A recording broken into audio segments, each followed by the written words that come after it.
Have you ever felt that someone is hiding their true intentions from you? What if I told you that there are specific behaviors evil people exhibit when they know that you know their secrets? It's like they have a playbook, a set of tactics they deploy when they feel exposed. In this video, we're diving deep into the minds of such individuals. We're going to unpack the 7 most common things evil people do when they realize you're onto them. This isn't about becoming paranoid, but about arming yourself with knowledge. This is about understanding the tactics, recognizing the signs, so you can navigate these situations with awareness and protect yourself. We're going to break down each of these behaviors, explore the psychology behind them, and most importantly, discuss how to deal with them head on. So buckle up, because things are about to get real. The first sign you're dealing with someone who's trying to hide their true nature is defensiveness. And I'm not talking about a healthy debate. I'm talking about a full-on, how dare you question me type of response. It's like they've been living a lie and you just shone a giant spotlight on their true colors. They can't handle the exposure, so they lash out. Think about it, man. When you're confident in your actions, when you know you're in the right, you don't get overly defensive. You're open to discussion, even criticism. But when you're hiding something, when you're living a lie, any little question feels like a personal attack. And here's the kicker, they often try to flip the script. They'll accuse you of being paranoid, overly sensitive, or just plain wrong. They'll twist your words, deny reality, and do everything in their power to make you doubt yourself. It's classic gaslighting, man. They want to undermine your perception, make you question your own sanity. But here's the thing about gaslighting. It only works if you let it. You have to trust your gut. If something feels off, it probably is. Don't let them manipulate you into doubting your own instincts. The key here is to stay calm and collected. Don't engage in their game. Just observe. Their defensiveness speaks volumes.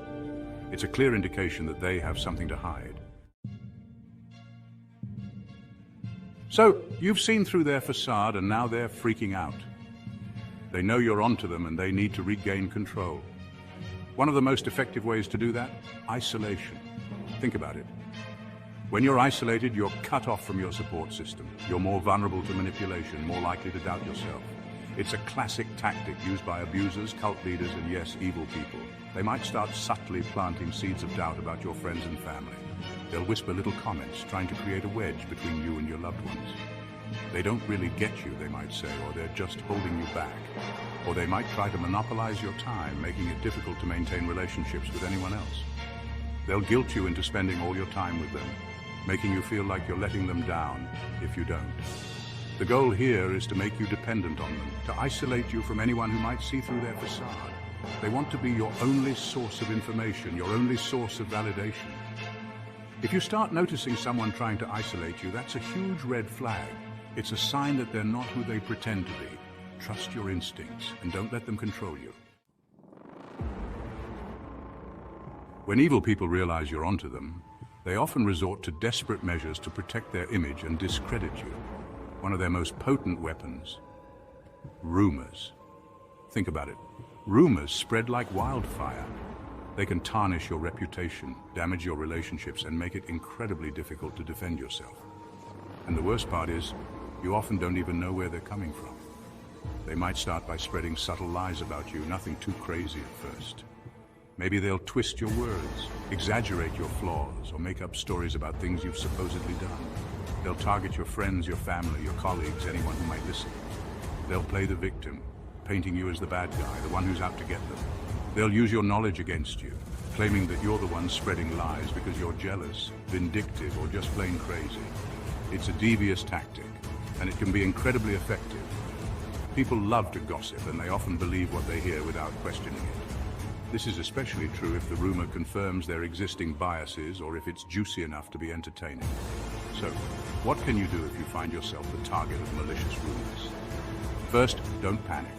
Don't engage in a public mudslinging contest. That's exactly what they want you to do. Instead, focus on setting the record straight with the people who matter most. Chapter 4. Manipulation Tactics. Manipulation is a subtle and insidious form of control that can leave you feeling confused, doubting your own sanity, and questioning your reality. When evil people realize you're onto them, they often ramp up their manipulation tactics in an attempt to regain control and keep you off balance. One common tactic is gaslighting, where they deny your reality, twist your words, and make you question your own memories. They might say things like, "That never happened, you're imagining things," or "You're being too sensitive." Another tactic is guilt tripping, where they make you feel responsible for their emotions and actions. They might say things like, "If you really loved me, you wouldn't do this," or "You're always making me feel bad." They might also use emotional blackmail, where they threaten to withdraw their love, affection, or support if you don't comply with their demands. They might say things like, "If you don't do this, I'm leaving," or "You're going to regret this."